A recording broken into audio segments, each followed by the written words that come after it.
There's no way to edit Facebook either. It's a real bummer, too, that unless you're using Wirecast, streaming to Facebook Live requires Flash. Yeah. Like, even if you use other software, like I've been using OBS recently, which is free streaming software, you have to go to Facebook to be able to preview the video, and that previewing it requires Flash. Yep. And if you can't preview it, then you can't start the broadcast. Yep. Okay, we're ready to go. Welcome to the new media show. My name is Todd Cochrane, and got a great show lined up for you this morning. Rob Greenlee is at Podcast Mid-Atlantic, so he's not with us. I had also invited another guest who had a last-minute bow out. So I've got with me this morning Daniel J. Lewis from the Audacity to Podcast. Good morning, Daniel. Thank you for being Rob this morning. You're very welcome. And I know I've got questions for you on the stuff that we're going to talk about. And it's always fun to hang out with podcasters and talk podcasting industry and news and all of the fun stuff that goes along with it. Yeah, and I think today, what I wanted to do, Rob, this is an important week because some very, very big news came out.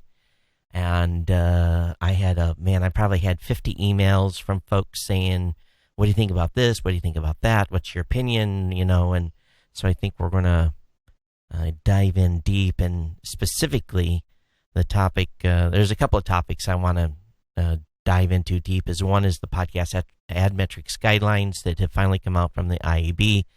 We've been talking about this for a long time. This is a document that at least I know my company's been working on since, October of 14. So that's about maybe November of 14 is when we joined the IAB, and we jumped in with both feet and talk a little bit about the process we went through with the 23 companies to get where we're at with this document. And then I want to talk about some revelations that were made at the podcast upfront, and some comments that were made that back up a lot of topics we've been talking about on programmatic.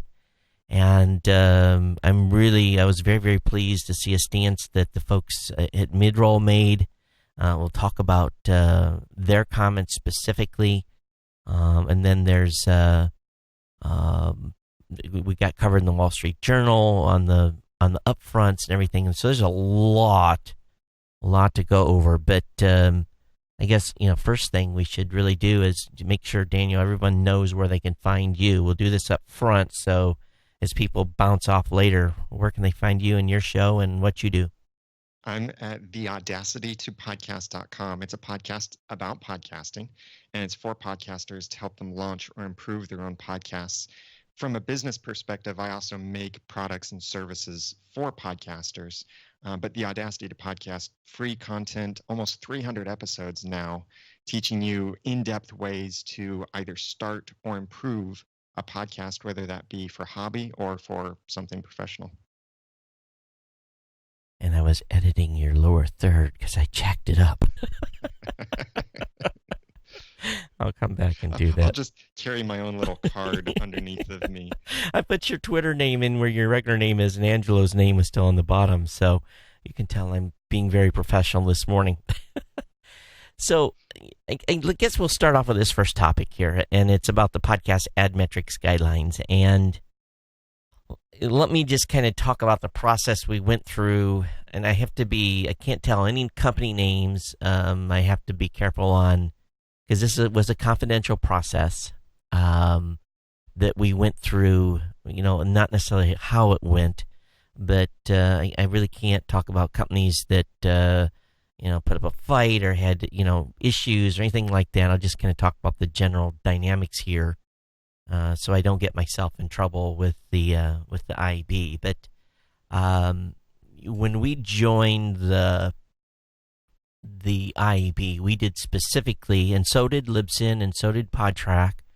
So I want to make sure they give credit where credit's due, because those companies ponied up to the bar and paid the membership to get in. And just so you know, the membership tiers at the IAB is based upon revenue.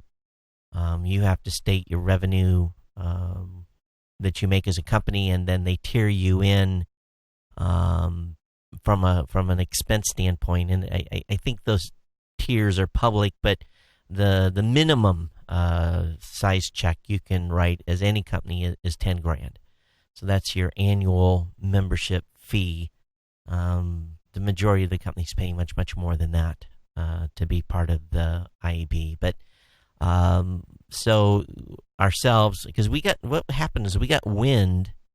I was told through a third party, hey, you need to be involved in this, and you need to get busy, because if you don't, you may end up with a product that isn't what you would want.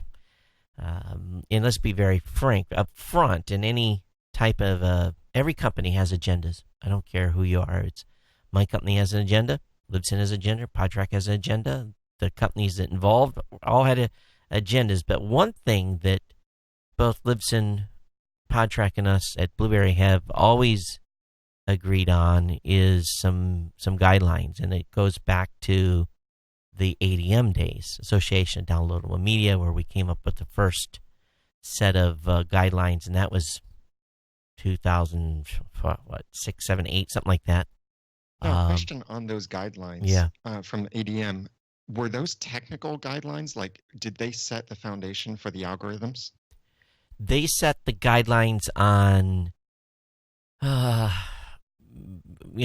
think how often, what the time span was that you were to look at a log file for single IP. It did set in some standard, I don't know if I'm going to call them logarithms, but it set some rules in place.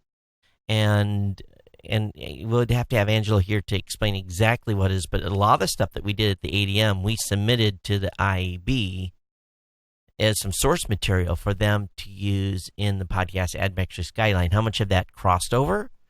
I don't know, but I think some of it did. So some of the work we did in those early days crossed over, but it really didn't say 1 + 1 = 2. Unless, it didn't come up with those types of things, but it did give you enough, it gave us enough. What we tried to do is in the very early days, we had not true arguments. Media buyers had some of the same questions they had then as they do today. And so, in long story short, we started working with the committee, and it was vocal, and points of views and opinions, and everyone feeling themselves out. We walked in being truly, I guess, legacy company in the podcasting space. Most of the other folks, relatively newcomers, not necessarily newcomers to media business, been in media business a long time. The list of companies is on the document, and it may be worth just mentioning who they were. It was AdGear, AdLarge, AdWiz, Blog Talk Radio, CBS Local, Cox Media, Digital Media, ESPN, Google, Libsyn, Midroll, NPR, New York Public Radio, Nielsen, Podcast One, Podtrac, Raw Voice, Blueberry, Sismic, Panoply, Triton Digital, Westwood One, White Orbit, and Wondery. And the two chairs were Rocky Thomas from AdWiz and Isla Makovich from Google. So this was the group that worked on this document. And the first few months was tough. We're coming in and saying, nope, no, that's wrong. No, why is this in here? And it went, they had the technical group and the business group were all together. And it got to a point where they said, listen, we need to take the business folks, and we need to put them in a room, and we need to take the technical people, and we need to put them in a room. Let the technical people work on the guideline. And so they split us up. And then they had a meeting at NAB, and I call this the day of reckoning, really, for the committee. I sent Angelo, and he spent half a day along with all the other representatives, laying out their cases on, actually looking. I mean, this is where I didn't even go because it was purely a technical discussion. I know Rob Walsh was there, and he just kind of hung out in the back and let the tech heads do their thing. But we laid out systematically with about 6, 7, or 10 examples of why some of the things that had been said in the committee was not necessarily completely accurate. Laid out our case, just laid it out scientifically. Said, here, this is this. You cannot get from here to that. Go ahead. Can you give an example, without naming a company, of course, can you give an example of one of those wrong assumptions they had? Okay. Time upon which you should, well, let's see. How should I do this? Oh, okay. One of the wrong assumptions maybe was made that every time progressive download on a podcast is byte served, so it's chunked. And it depends on your connection, how big or little the chunks are. They're never the same size. And sometimes even when you actively play, the media file will download pretty quickly, and you'll get the whole media file real quick. But it'll ask for pieces of that media file. Well, there may have been an assumption by a group that each of those pieces you should count. 1, 2, 3, 4, 5, 6. That was, instead of being a 1, it was a 6. And we laid out those rules, and we laid, basically not the rules. We just went and talked about the standard stuff that any IT guy that works in the web space will understand on logs and result codes and, partial downloads. We went into, and we talked about fraud and a whole bunch of stuff. And I think from the 2015 NAB meeting,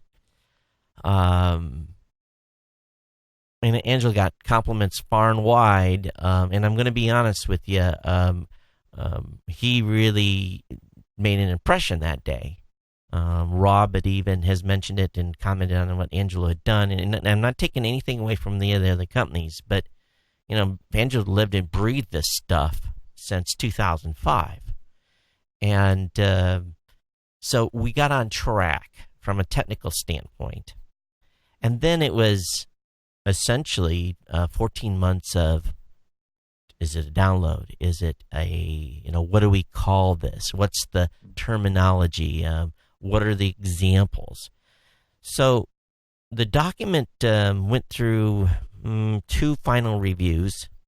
The initial final review I saw on the executive summary of the document, I submitted significant word changes. Some of them were taken and some of them were not. And what we've ended up with is a document that I feel is a great first start in laying out, what exactly is happening today in podcast metrics. What is possible, what isn't, and that comes with its own impacts. In my basis of reading through, and I've read this thing at least maybe 5 times because I'm just, call me a conspiracy theorist. I'm always. You are one, Todd. I'm looking for, because what this was is a collaboration, and again, I go back to talking about companies having agendas, right? So a twist of a word here, or a twist of a word there, if read, and the person goes, could have a advantage for maybe a company that's in the business space. And there's maybe a couple of those in here. But the rest of it, I guess we'll start talking now about your opinion of the document. It's a little dry read, isn't it, to begin with? It is. It's not as technical as I expected it would be. And after reading it, I was actually a little bit disappointed, knowing how much time went into this. Yeah. What I was expecting from this guideline was an actual guidance or actual algorithms laid out for how to filter the separate logs and requests and such. In other words, something that if these other companies Right. that are involved, and by the way, do take note what companies weren't involved. I won't name them, but take note. But these companies that were involved, I thought that as a result of having this document, we would have something where these companies could say they use IAB certified stats or they follow the IAB guidelines. And then we could then, as customers, as podcasters, as advertisers, anyone could then know their stats are going to be about the same as everyone else's stats. But what I felt when reading the document is that it was more of like a definition or a kind of like a for your information of the elements used for measuring, but not actually how to use those elements to measure.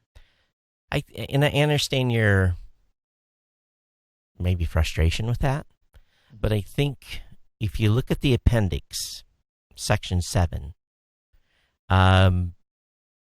if the companies follow the basic examples of the example formulas for measuring unique media file request, if they do just that part in section 7, number 1, example formula for measuring unique media file requests. Number 2, example formula for determining a partial download.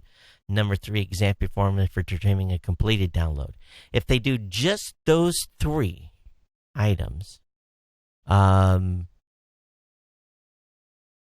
that's going to bring us, I believe, to basic parity. Now, okay, so what do you mean by that, Todd? Well, we've defined one or more multiple server requests for a single file within a 24-hour period is still counted as a unique, as 1. A maximum of 2, depending on if it's a separate user agent that comes in, there's some rules there. So number 1, we can't count a unique IP that has come in for a single file more than once. And some of the companies were using 4 hours as a period, some were using 3 days, some were using... So 24 hours is a nice medium for and remember, we put out a blog post at powerpresspodcast.com that really when an RS feed pops, in other words, when the RS feed updates, in most cases we see a massive surge of podcatchers in that first 24 hours grab that file. Almost all of the downloads, the automatic downloads, the subscribed downloads happen in the first 24 hours. And then from 48 to 72 hours, the rest of the stuff comes in. And, there's intermix in the first 24 hours too. Desktop players, OTT, active plays typically come in a little bit later. And by an active play, I mean you're clicking play versus downloading. So, so that first 24-hour period is pretty critical. And that podcatcher comes and grabs it once. If the podcatcher by chance got interrupted and grabs it again, it's still a 1. If it's let's say it's the podcast iOS app that grabbed the file the first 24 hours, and then later the same IP comes in and it's a browser grabbing it or a different app, and technically that's a 2, the way the guidelines, but not a 3. So I want to bring this into like an English example here. Sure. Let's say you have an iPhone, a computer, and an iPad. Yep. So if they're all subscribed to the same podcast and they all download the same episode within 24 hours, within the same 24 hours, instead of it showing up as 3 downloads, if they're all at home, they're all on the same Wi-Fi network, same IP address, public IP address. Yep.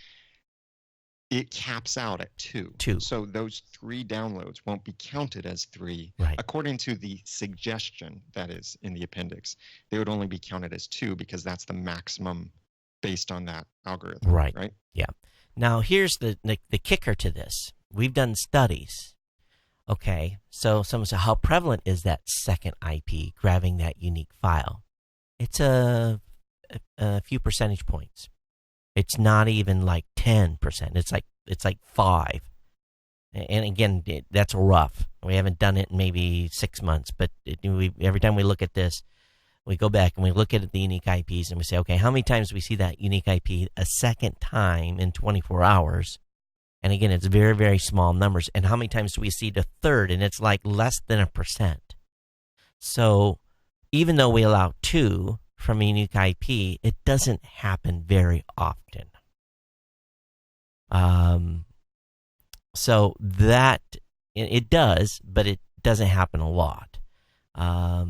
So that's the example for me, at least for measuring a unique media file request. Number 2 was an example for me determining a partial download, and the only way this can be done is if the individual. And I think right now, I don't know if anyone else is doing this. I think we're still the only one doing it. Looking at the log files and being able to determine did the file actually complete.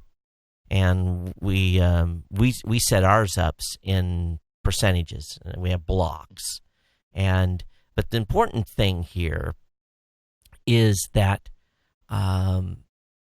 what we have really determined on a raw log file basis. And I don't know if I'm going to get in trouble for saying this, but we don't. If a media file is the first, let's say, 100K of the file is downloaded and stops. We don't count that. Matter of fact, we have a certain place that we say is our threshold for actually even counting. When a media file has started to download, we needed to get past a certain threshold before we even say, yeah, maybe it's a partial, but it had to get beyond this specific goalpost. Each company's going to have a little bit different in setup on that, and we didn't really lay that out, I don't think, as a requirement. Remember, we had to get 23 companies to agree. And getting 23 companies to agree to anything is hard. But I think, too, the example for me for determining a complete download was important as well. And if each company just does this basic stuff, now, granted, there's filtering, and there's filtering discussions in the document. It doesn't cover it a lot, but you still have to filter. And how do you define the filters? I'll be honest with you, the filters grow every day. So you couldn't come up with a list of 500 filters. You had each company has got to be able to filter on their own. So even following examples 1, 2, 3 in the appendix, you're going to at least have a base number to start from that no one should exceed. What concerns me, though, with these examples is the document specifically uses the word suggestions. It doesn't say follow these. It just says suggestions, and they're called examples. So when we're talking about like that 24-hour period, yeah, that's in the example, but company X may decide, we're going to make it a 4-hour period. Or instead. 3 days. Yeah. And the problem that, here's the thing you have to remember about the IAB. This is a guidelines document. This isn't, there was no way they could ever, I don't think they'll ever put, and this is the same thing with their streaming guidelines, digital banner guidelines. They cannot say this is the rules. This is the gospel. This is what you have to do. The IAB is not a enforcement agency. They're not a certification agency. They're basically bring the industry together to come up with best practices and guidelines. And then it's up to us to say, yes, we meet the IAB guidelines and or in addition to plus. So I think, and here's, this is like what we want. If we want hard rules, I don't think you'll ever get hard rules, but at least I can tell a media buyer that my company meets the standards in the guidelines of the measurement document, and in addition to, we do this, and this. And the key we wanted to, here's the ultimate thing. We were getting suppressed CPMs because of over-reporting. At a base level, this stops if everyone follows the guidelines and say, "Yep, we're meeting the guidelines." If they come out and say that, and again, the only way then they're going to be able to, the certification authority is a company like MRC, which we talked about on the last show, that you pay $100,000 to, and they go through and they say, "Oh yeah, you do meet these IAB guidelines," and but they even go deeper than that. They look at your specific logarithm, say, "Yep, this is good, this is good, this is good," and then you come up with a document saying this is exactly how we measure, and the MRC says, "Yep, this is what they do." That's an MRC certification. That's why it's very expensive, very time-consuming. It's like going through the ultimate IRS audit. So it may not go as far as everyone wants, and we understand completely. But at the same time, 23 companies, 23 agendas. And overall, though, I think that what we have here are some definitions now. In some terminology.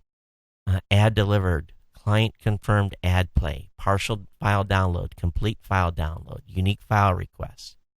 You're going to see, even on our system, you're going to start seeing terminology change in our stats that reflect these new definitions, so that as you're pulling your stats, and you can tell a media buyer, okay, I had on March, I had 182,000 unique file requests.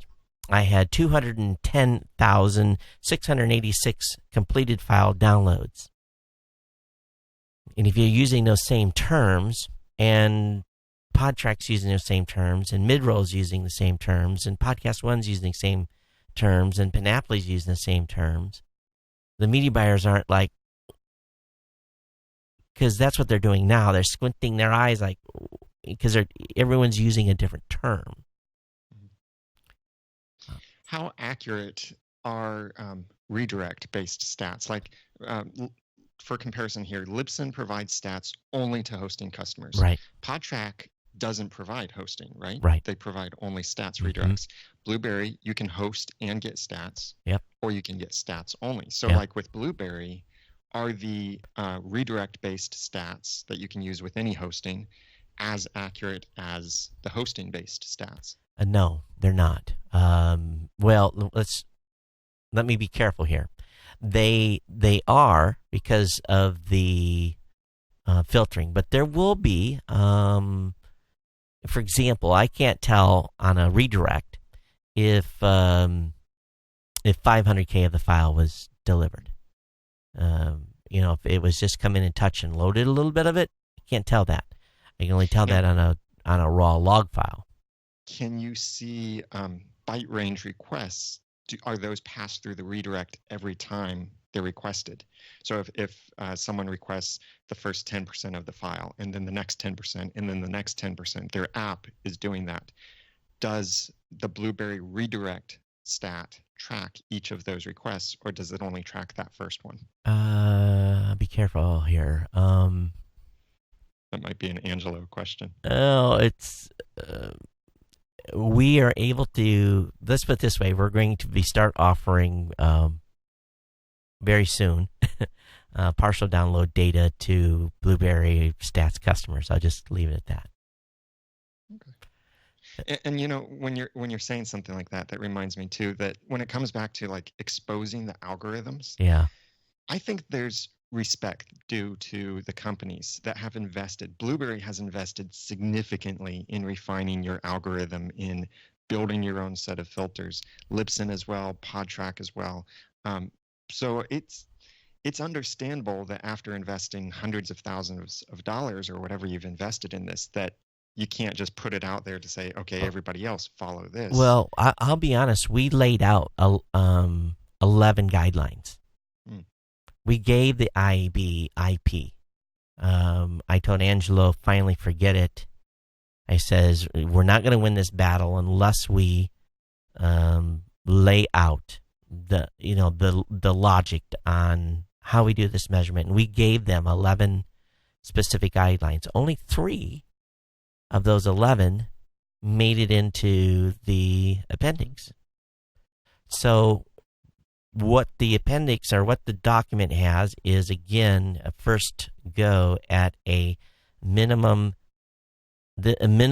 standards to level the playing field. If at least the first 3 items are followed, if in fact the first 3 items are followed, even with no filtering, which we know everyone's saying they're filtering, we're a lot closer than what we were 20 months ago.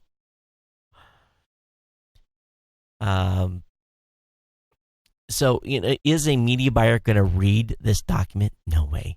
Media buyers are not going to read this document. Maybe one person out of a media company will that's really a geeky. But what this document's really for is the podcast companies and podcasters to look and say, okay, is my media being measured around these basic guidelines? And if they are, I can probably feel pretty good with my numbers. Could it go deeper? Oh yeah, we could go a lot deeper.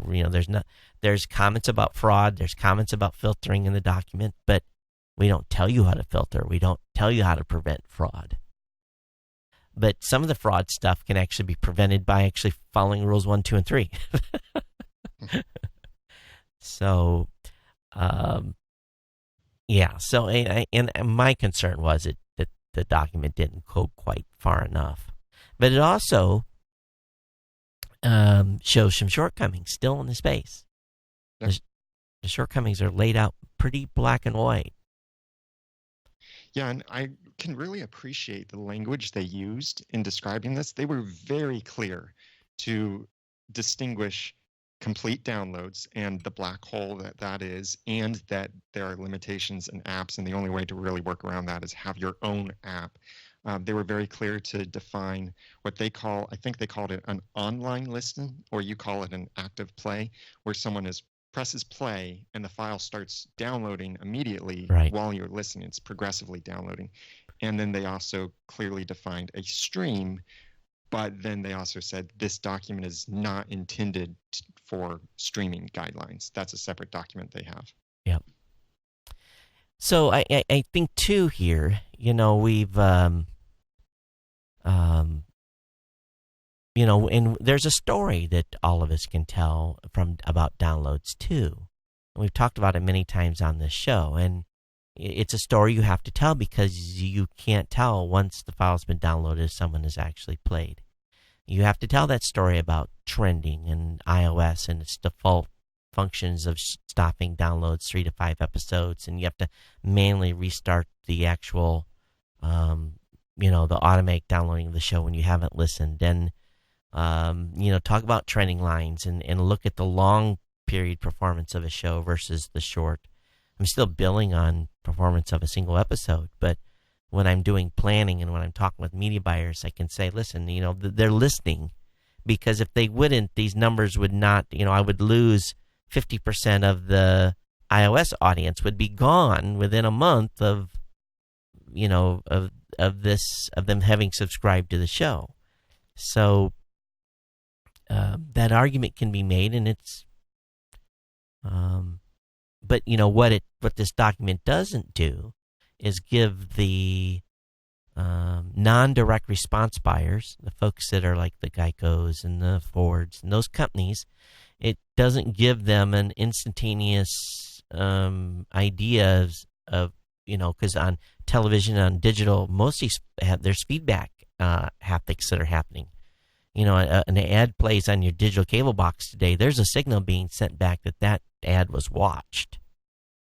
So they get instantly, they know that the media was, or the advertising was delivered, and they can bill on it. Now, that is not going to be the case in podcasting. Yeah, podcasts are very much like magazines where you can say, yes, we delivered this many subscriptions and sold this many copies, but you don't know whether someone actually reads the magazine.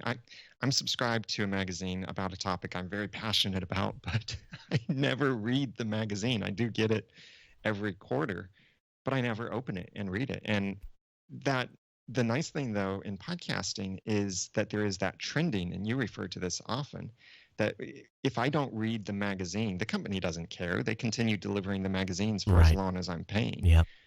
But in podcasting, it's different because many podcast apps, if you don't interact with an episode after so many episodes, like it averages 3 to 5, then it pauses the subscription. And that's what gives you that trending information to see, are your subscriptions going down? That might be because people are subscribing, but not actually listening. Yeah. So, I think one thing, too, that we also have to understand is the history here. And I knew this document was coming. So the document or the article that we put up on PowerPress was PowerPressPodcast.com was try to give people a sense of what was happening today, not 10 years ago in the space. Now, 10 years ago or 12 years ago, we have to think about the mindset of what got podcasting got it going in the first place. Anyone that's a podcast subscriber knows the power of being able to take that device, whatever it may be, with them and listen wherever they are, airplane, desert, Antarctica, on a trails in Nairobi. It doesn't matter where you are. You can consume this media because you take it with you. And you can't do that with streaming audio. In other words, a Pandora. There's places you can't listen to Pandora. It just doesn't work. So we built this space under the mindset of being able, and this is what podcasting's always been about, is it's an on-demand, take-it-with-you medium. So there's been this big hate on the download. So as podcasters, we all know that's bullshit, because what do? We all are taking this media with us. Our subscribers are too. We get stories. I listen to you on the treadmill. I listen to you on that back trail in Nairobi. You get the stories from your audience and where they're listening to your content. Now, granted, there's a number of folks that are in a metropolitan area. They're not bandwidth denied. They can listen on demand. So we've seen that increase, but still 60%.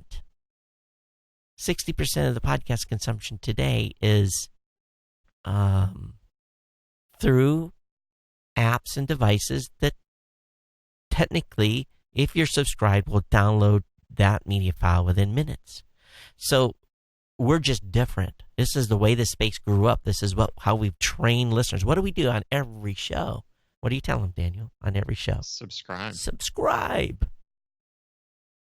It's on thousands of episodes a week. Subscribe to the podcast via iTunes. Subscribe via the podcast via Android. Subscribe. We talk. Subscribe comes out of our mouth so damn much the regular audience is sick of it.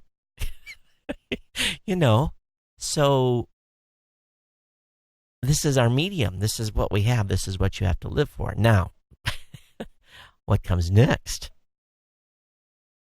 So what other concerns or thoughts did you have on the document?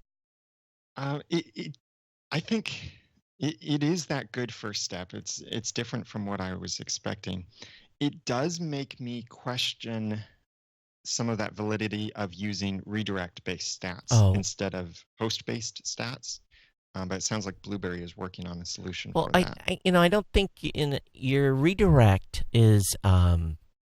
We still get delivery messages and all that stuff. So you're going to.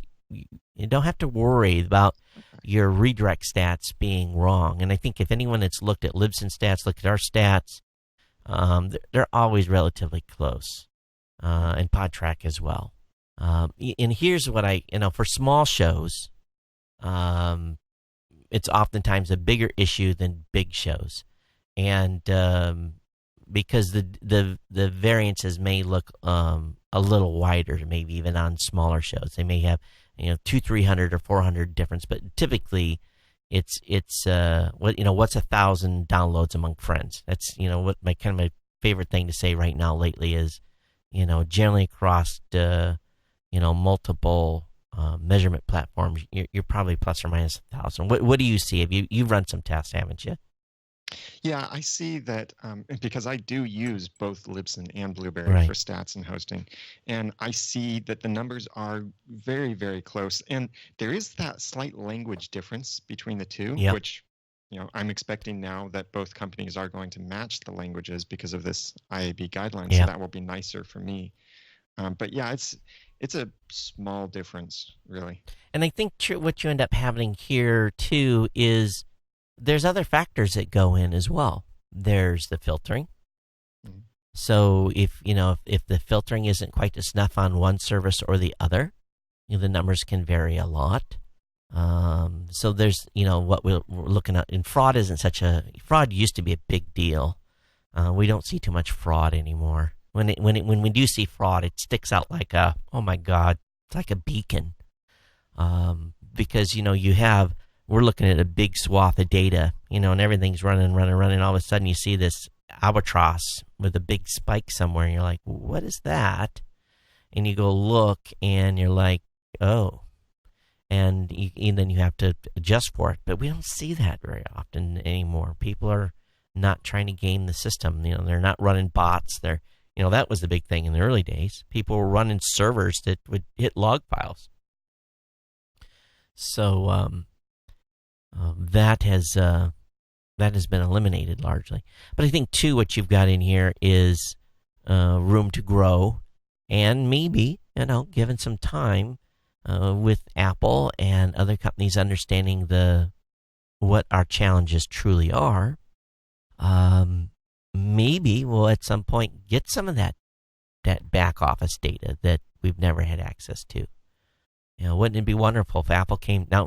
Podcasters better be careful what they wish for, but wouldn't it be nice to get that back office data from Apple saying, yeah, you had 8,000 people subscribed and downloaded, and 7,200 listened on the last episode.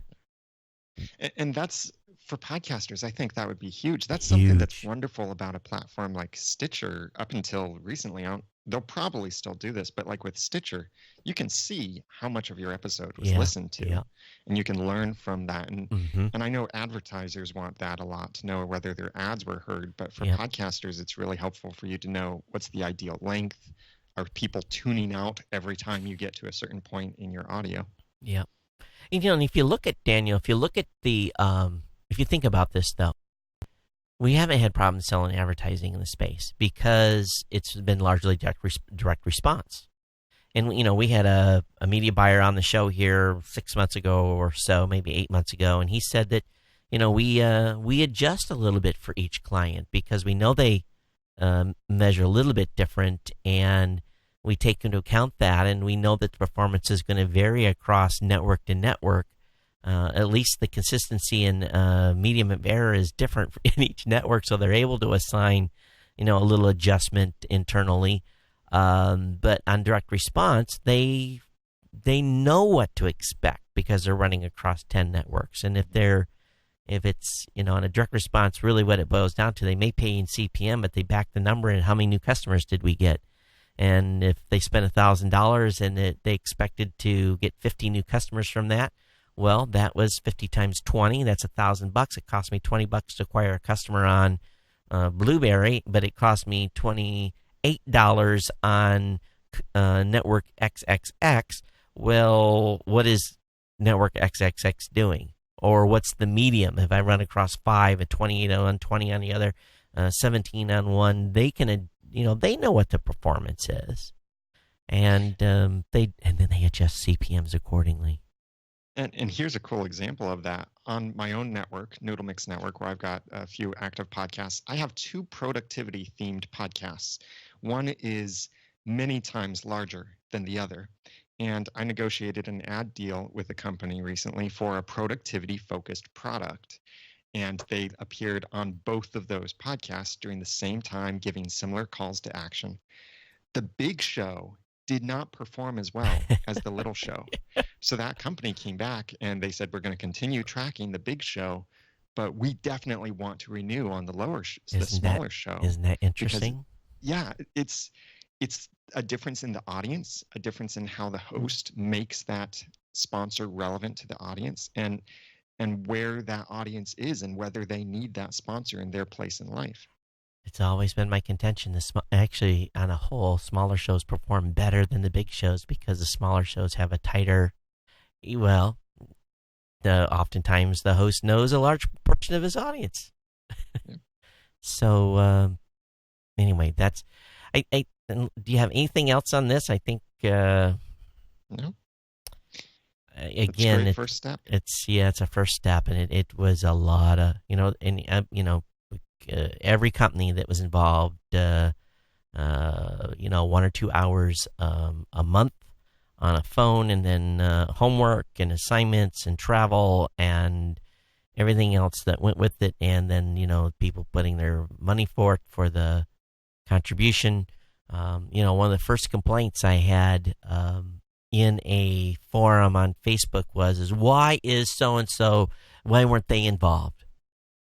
And I'm like, you should ask that company why they were not involved. Let's look at it. Podtrack, Podcast One, Raw Voice, Midroll, Liz Libson, Panoply, NPR, Blog Talk, all well-known players in the podcasting space. Some that most people don't know who they are. Of course, Wondery's new.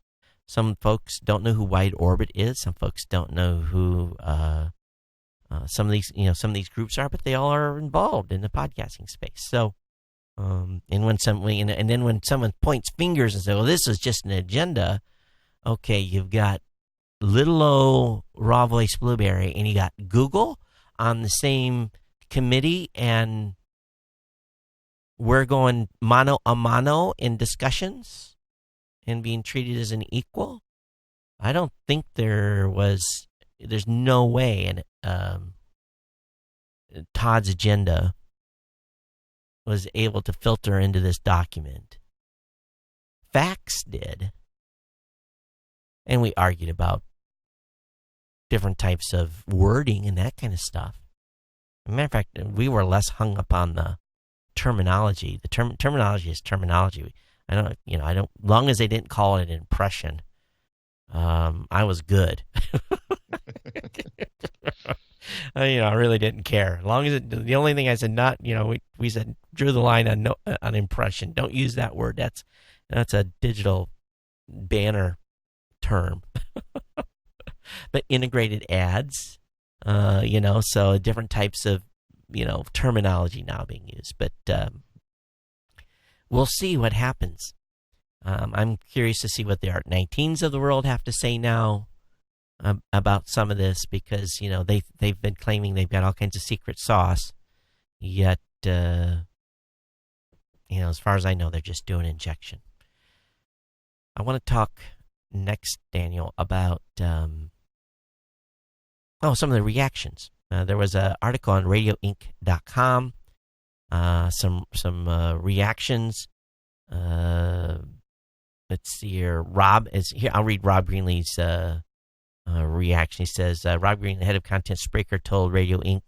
the long-awaited, highly anticipated release of the IAB Podcast Metric Ad Guidelines is a huge milestone. The last time this happened, it was in 2008, with ad standards for measurement podcasts being established by Association of Downloadable Media. These new guidelines create a new benchmark for measuring podcast downloads to update those 8-year-old guidelines to reflect 8 years of learning, adapting, and improving the technologies by the early leaders of the podcasting industry. I want to thank all those on the IAB committee for their hard work and dedication over the past 2 years to make this happen. So that was Rob.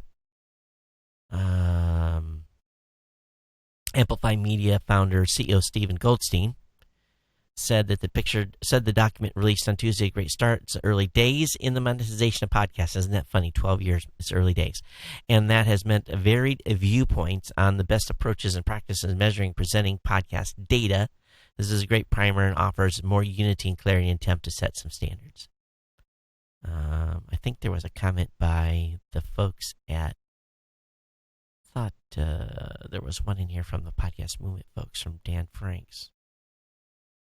Oh, yeah, here it is. Dan Frank said, super exciting to see some of the old guard, I guess that's us, and the new power players collaborating on something like this. There are groups like Libsyn and Blueberry that have been doing measurement for a long time and doing it right for almost as long, in my opinion.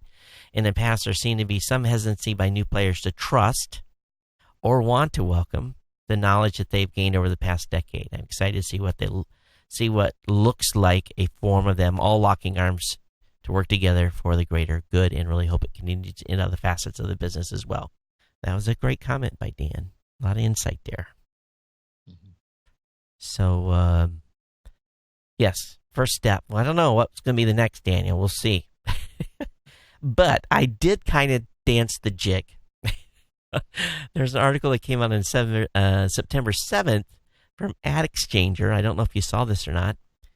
The upfront happened this week, and I heard it was long. The podcast upfront done by the IAB. We did not participate. Let me just say, to participate in the podcast upfront would have required significant capital outlay. And we decided to invest that in dev. But I'm very proud in Rob M. You know, if you're listening, you guys did a good job here. Made a good comment. I'm very proud of you. But the title of this article is New Measurement Guidelines and Worrying Thoughts on Programmatic. Mm-hmm. I said, oh, someone spoke out against programmatic? And, of course, programmatic is basically automated advertising buying for podcasts. And the folks at How Stuff Works says programmatic podcasts not so picture perfect. The ad has to be authentic and transparent, said Jason Hotch, the chief content officer at How Stuff Works. Once you are super honest with your audience, they move quickly into the content. There is a higher expectation around authenticity. Podcasts aren't yet ready for programmatic buying, as there's not enough inventory to justify it, but a handful of podcasts use a data-driven serving mechanism called dynamic ad insertion, which stitches in ads based on listeners' data at the moment of download. But even dynamic ad insertion can be risky. This is the comment I just absolutely love. This is from Midroll. We are typically hearing from advertisers who are the biggest, longest-term folks in the space that they are concerned about insertion, said Midroll's Friedman. The networks that force them to move to insertion are seeing performance worsen. Uh-huh.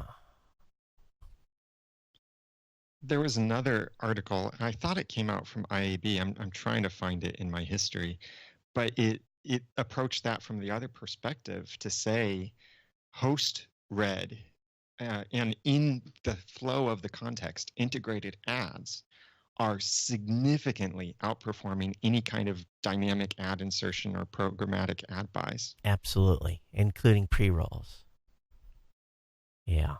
So this piece is just, I be honest with you, I was a little, I know that Midroll has experimented with some insertion, and I think there's a way to do insertion correctly.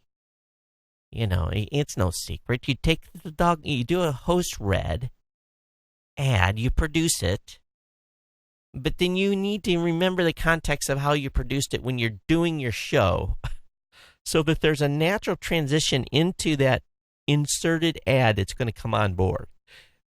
In other words, you make inserted ads not sound like inserted ads. Absolutely. They need to sound exactly like a host read, but you have, it takes practice. I tried to do it. I've done it on a couple of my shows. I've said, okay, because I'm trying to work this out in my head. How do you do this effectively? And you have to really practice to remember, okay, I'm coming up on my spot.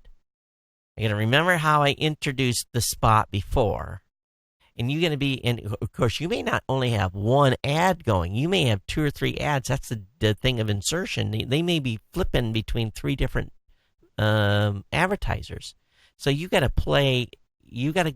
be able to go into all 3 ads clean. That's easier said than done.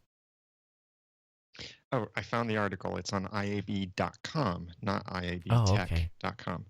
And they said, in a survey of nearly 1,000 podcast listeners conducted in partnership with Edison Research, it was found that nearly 2/3 of fans are more willing to consider purchasing products and services they learn about during a podcast. 60% also state that given equal price and quality, they prefer to buy products from companies that advertise on their favorite podcasts. It also says listeners prefer sponsorship messages and host mentions of products and services to pre-recorded advertisements during podcasts, emphasizing the advertising opportunity created by the personal relationship between the podcast hosts and their audiences. Aha. Very interesting. I think I got your lower third fixed. What I tried. It's still showing up wrong. How come it's not showing up the right ad? It's very irritating. Oh, there you go. You're good now. So what's your takeaway from that? Well, I think it just confirms everything we know. And the way that a host can integrate their personality into an ad, I think makes all the more difference too. There's a very popular podcast that I listen to, and their host ad read is simply they interrupt the content and say, this episode is brought to you by such and such. Mm-hmm. Visit their website for this. And then they go back to their content. And that, I don't care at all about that. But if someone makes that ad relevant to the discussion, relevant to me, they inject their personality into the ad, that means a whole lot more to me. And that sticks in my mind. I think so too. So, I got asked just the other day from a company, why aren't you doing injection? And they were doing stats with us. And I'm like, we're in a go-to-meeting session. I said, can I bring up your stats? They said, yeah. So I went and brought up their stats, and we went to their episode trending line. And I showed them, I said, okay, let's look at out months. Let's look at an episode that was created last month that you might want to rebuild and put a new ad in it. And we looked at it, and I says, is it worth you paying some company this amount of dollars to rebuild a file that's only going to get 25 downloads this month? And we went through and looked, and they weren't a long tail. And when I kind of finally showed them that, they're like, wow, doesn't make a difference, does it? No. And that just ding, it's like the light went on, and they understood that they didn't need injection. So, unless the vendor, and we haven't had a vendor complain about most vendors don't complain. You leave your ad in their content. What do you mean it's going to be in there forever? Great. To them, it's added value. It's only not added value when it's the Macy's Day sale for Thanksgiving. That's the problem. Nancy asked in the chat room, I apologize, Nancy, I didn't see it earlier. The IAB is the Interactive Advertising Bureau. And so they are, again, a company. Basically, it's a organization that has a variety of, I think there are a couple thousand members. They do banners, they do TV, they do streaming. Anytime you're getting served advertising digitally, is the IAB's got their hands in the guidelines and buyer's guide and that kind of stuff. All right. Let's see. Wall Street Journal had a good article on podcasters make their sales pitch to advertisers on the upfront. So, and really what an upfront is you bring your talent in and you say, I'm so-and-so with so-and-so company. I've got 4 hosts here from different shows. And they pitch their shows and talk about what they're doing and a little presentation to the media buyers as a way to basically shop their shows for advertising. And television programmers do these. So this is where you trot out your talent essentially. Ira Glass was there. Mark Maron was there. Katie Couric was there. Shaquille O'Neal. So, this was, headliner folks that were at the event. Let's see here. I was looking to see what the folks. This is a non-podcast related topic, but I wanted to talk a little bit about it today as well. Do you answer your phone every time, Daniel, or do you let it go to voicemail if you don't know the number? Even if I know the number, it's very rare that I answer the phone, because to me it's an interruption, and that's what voicemail is for, is so that I don't have to be interrupted. And my family and extremely close friends know a secret way to make me answer the phone if there's an emergency. But besides that, it goes to voicemail most of the time. You need to read this article then. It's from Peter Shankman.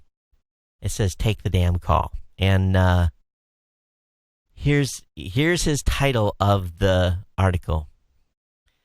"You're not important enough to let an unknown number go to voicemail." And if you read it, you'll understand his point of view, and I will agree. If at all possible, I answer the phone. Sometimes I can't. But even if I don't answer the phone and they don't leave a voicemail, I still call the number that called me back.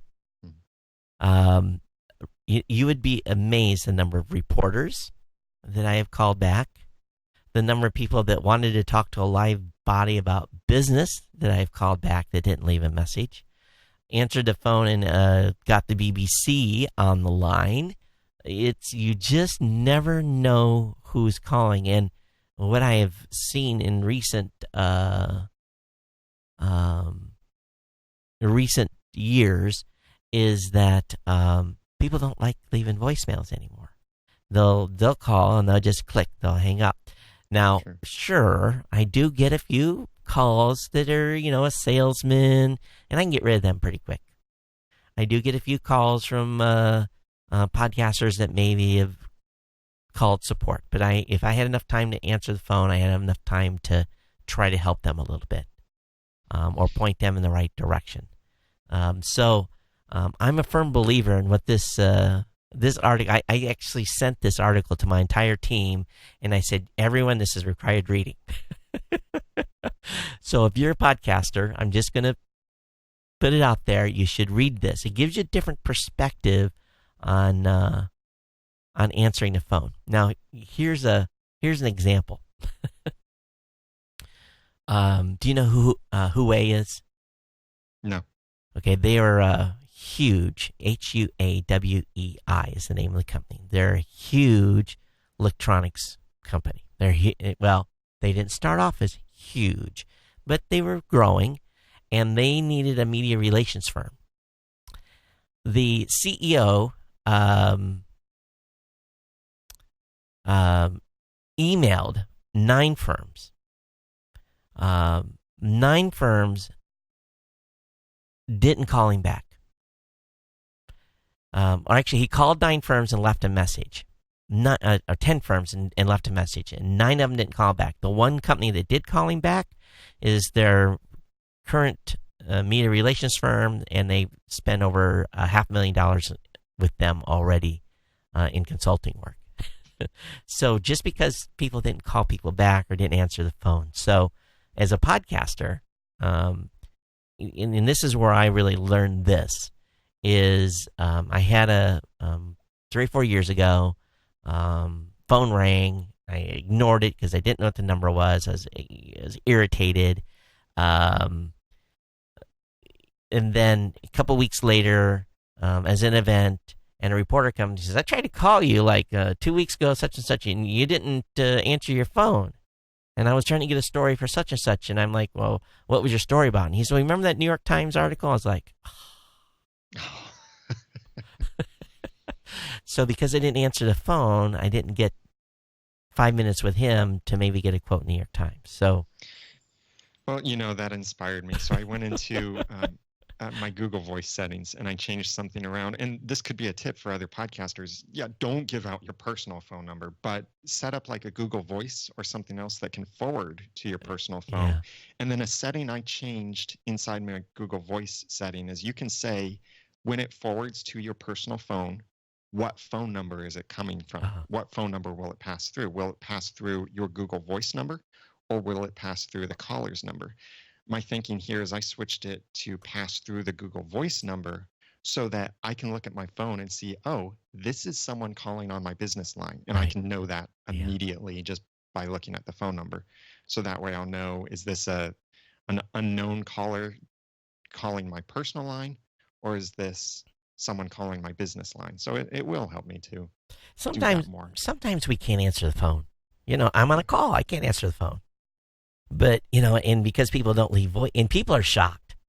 I said, hey, this is Todd Cochrane from Raw Voice Blueberry. I was on the phone. I saw you called, but didn't leave a message. I can't believe you called me back. I'm like, okay, what can I do for you? And then if it ends up being a salesman, I'm like, okay, I don't need it. I don't need to buy your products or services. Thank you. Click. But if it's, you just, so, and if you're in a meeting, you can't. Sometimes you just can't. But it might give you an idea on how to change your voicemail too. I wanted to talk to you. I normally answer the phone. I couldn't pick it up. You're important to me. Reassure people. Give them. And I know you don't like leaving a voicemail, but please do. I'll call you back no matter what. People get weirded out when you get that kind of a voicemail message. So, all right. Bada bing, bada boom here. There was another article in Adweek, and maybe this is in relation to some of the things you were just saying here, about the IAB said, but their article says why the conversational power of podcasters, the future of advertising.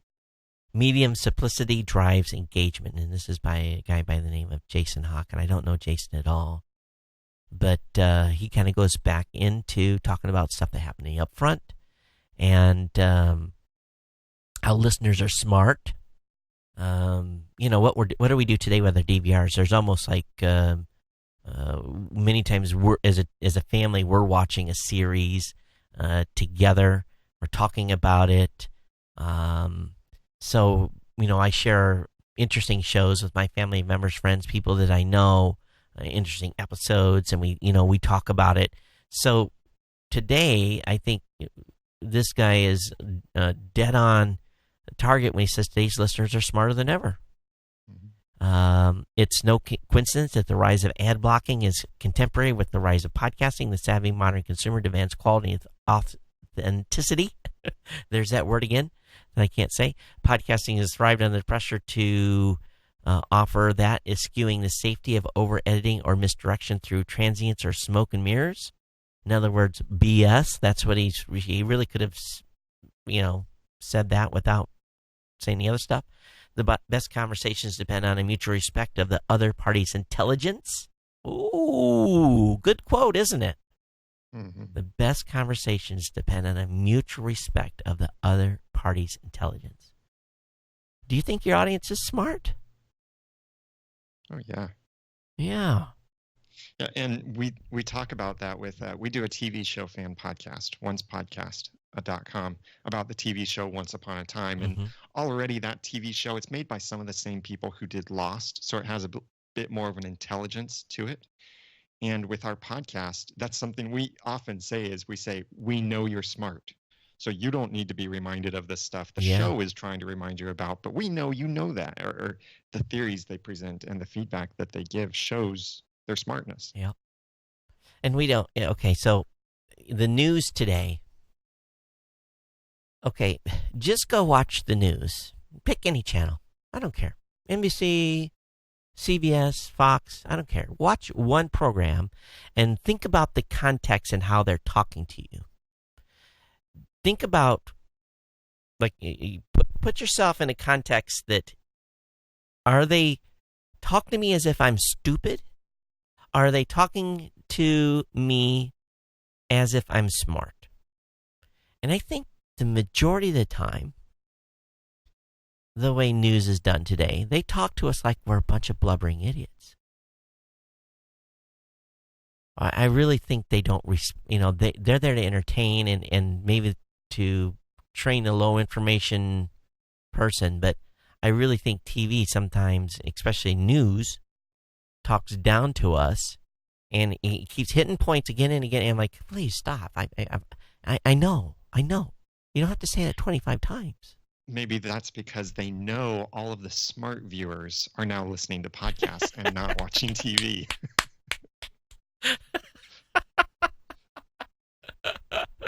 Touche. Yes, maybe you're exactly right. Touche. So, wow, good. I think I've got our guest for Podcast Legends. You can just text me on Facebook. Podcasts respect consumers' intelligence and work hard to gain that respect from them, especially if they expect to be listening for the long haul. Man, I tell you, that paragraph there needs to go in a slide deck.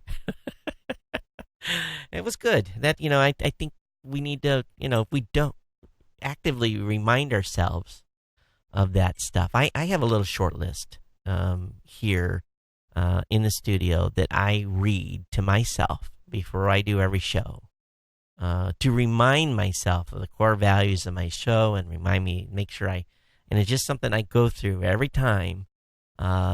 It's just kind of a reminder. Hey, it's like, hey, knucklehead, respect their time. It's all these little things that in what it was derived from. Listener feedback. A listener said, "You really piss me off when you do this." Oh, I'll write that down. Don't do this, because I was pissing people off. So, we've all gotten those emails from a listener, and and if one person says it, 10 others are thinking of it, or 100, or whatever the percentage may be. But the 2016 Podcasting Upfront was held this week, and from the buzz it generated, it seems that brands and advertisers are now rightfully setting their sights on the medium. Of course, their eyes follow or ears of the millions of consumers already joined the podcast conversation, which is the vanguard of media and advertising's journey to the promised land. So I wished. We need more advertisers. Podcasts sit comfortably at the nexus of authenticity, storytelling, and conversation. The combination has been promised for years in all other forms of media. This promise has been questionable at best. Well, I think we've been doing storytelling within podcasting very, very well since day one. Yeah. So, finally, a couple of good articles. So many of these podcasting articles, you just read them and you're like,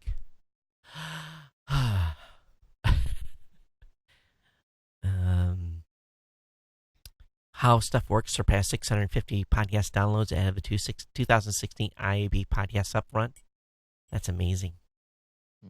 $250 million downloads between August 2015 and July 2016. Wonder who's measuring their stuff. Let's hope it's one of these IAB partners. Yeah. So there was some news from Overcast you turned me on to. What's going on over there? Yeah, Overcast is probably the number one non-Apple podcast app on iOS, and it's made by Marco Arment. And he just yesterday, at the time of this recording, released a new update that changes his monetization model.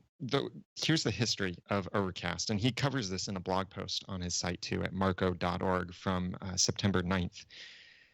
He says in the first year, there were two versions of Overcast. There was a free version and then a paid version, which was $4.99. And the paid version had more features, like it had voice boost, which would help smooth out the volume levels in the podcasts. It had a couple other features. I can't remember what they were.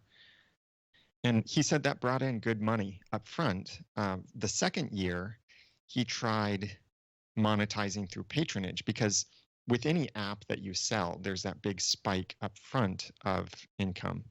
But then afterward, it drops down as people have bought the app, you reach market saturation, ongoing income starts to decline. And for him, he was seeing that decline. And so in the second year, he tried patronage, which came out to $1 per month. And he made Overcast with most of its features then free, but then patronage, initially you didn't get anything, but eventually it started to add new features like a dark theme, the ability to upload any episodes from anywhere into Overcast. And so this year, what he just did with this latest update is he has made,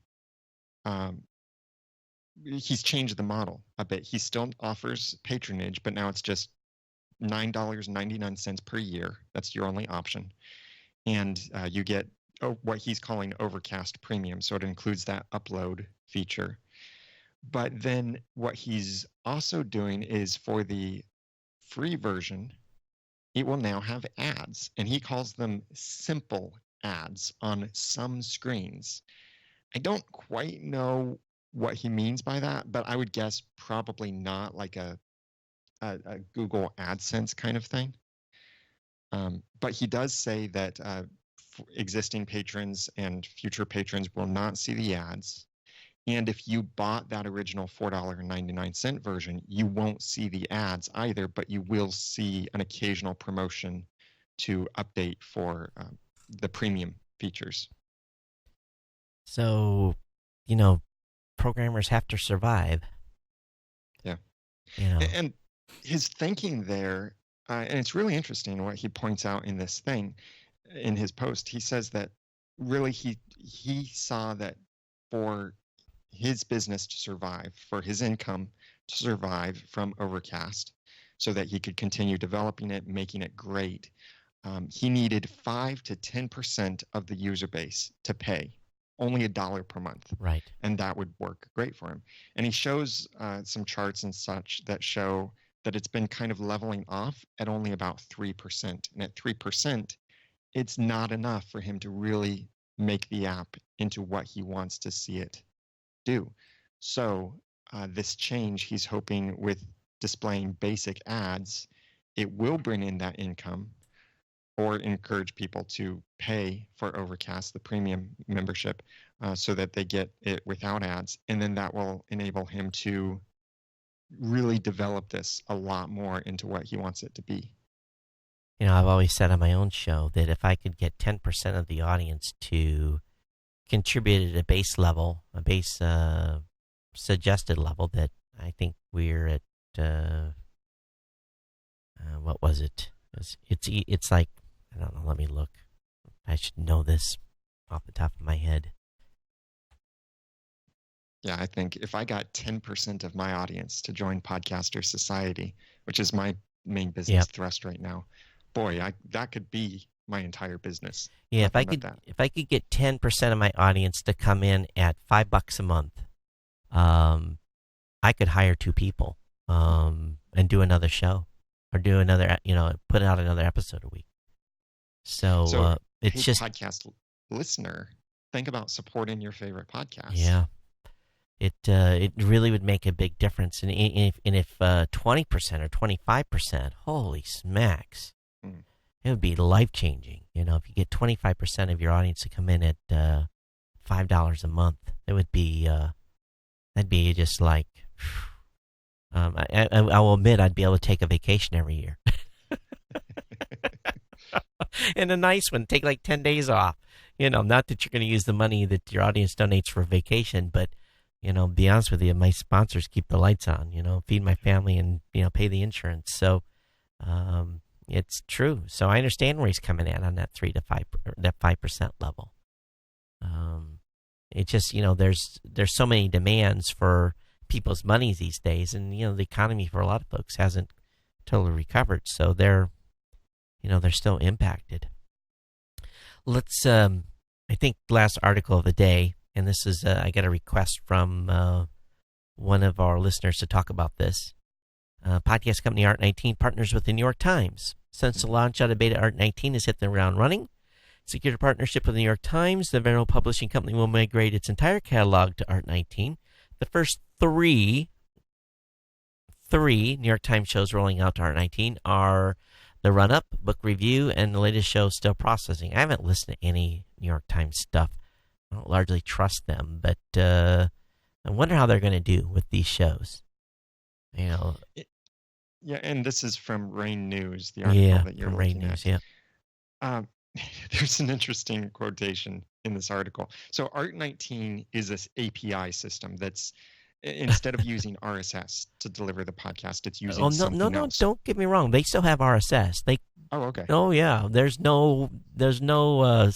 do API for their player. Okay. Okay, go ahead.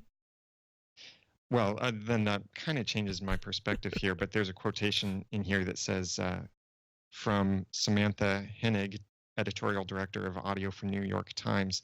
She said, "Our short-term strategy is to go where the listeners are and build big audiences and get our name out there as a creator of great audio content." I was initially thinking, well, Art19 means API, and API means you're not going where your listeners are. Well, right. But they do have RSS. Okay. Art19 does have it. That, then. So there's no way they could get into iTunes if they didn't have RSS. Right. So that's the funny part. Yeah, okay. Tracking media plays on a player. Come on, that's elementary stuff. But they're trying to do I smoke mirror? They are a new hosting and distribution platform, and they're doing monetization, and they have a lot of venture capital. So they're making some headway for sure. They're getting some big names.